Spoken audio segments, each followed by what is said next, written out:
Okay, when comparing the two jackets in photos, you can see how much bulkier the lower end of the sleeves are in the Induction Pro compared to the normal Induction. A few other features are different, and we'll go into those in more detail here in a second. Okay, here's a detailed look through the 2021 Induction Pro. This is I think the Red Rock color, Honda colors, I guess.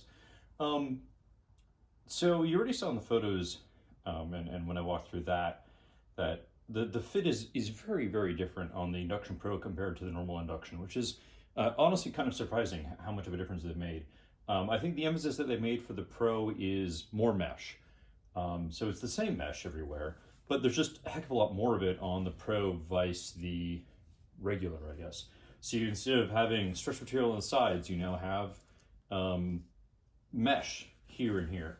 On the arms, you now have more mesh. You've got more forearm mesh. You have perforated leather here over a mesh. Again, just like most Klim stuff, all the impact areas are overlays. So you have 750 denier Cordura over top of your mesh sleeve. And that's nice. And obviously they've tried to make this a little more sporty, I guess, or more aggressive. But I think one thing they've really lost in the Pro version is comfort.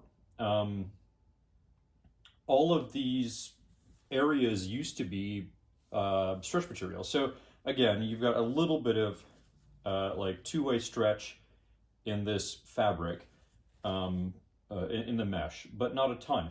There's no other stretch, all except for behind the shoulder blades, which is very small. Everything else you see here is a like a static woven Cordura. So you lose some comfort there, in my opinion.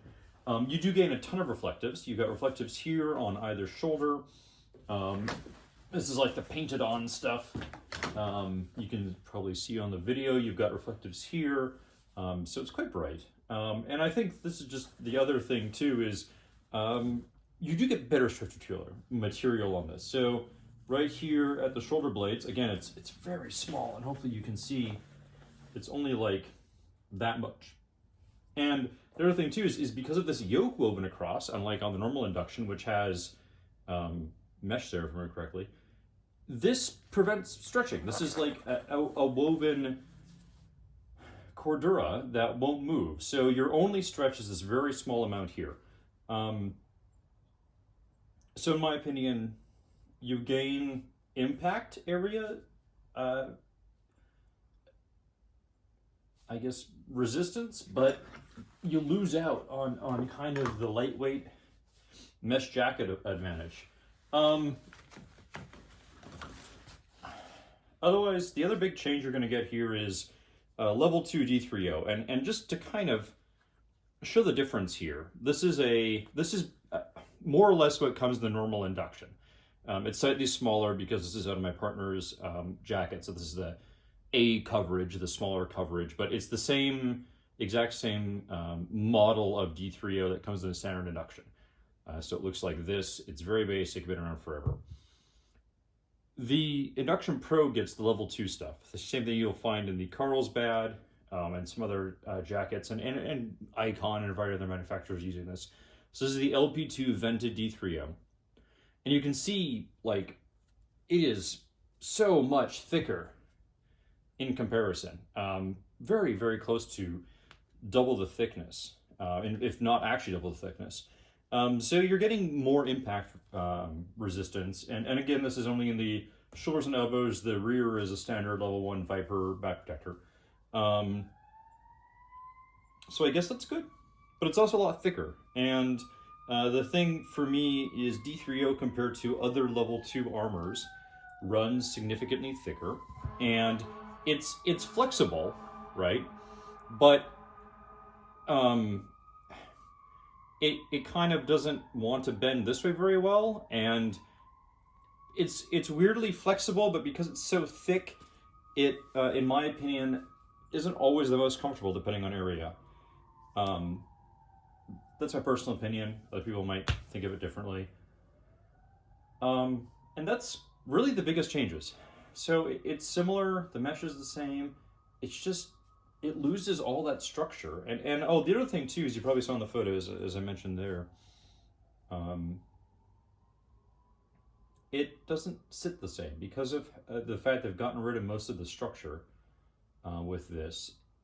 It seems to just be bulkier on me in the same size. This is a large, just like the normal induction I had, and it just feels bigger on me, especially on the arms. So, yeah, I'm kind of lukewarm on it. I think it's a nice attempt to bring back the resistance of the Apex Air.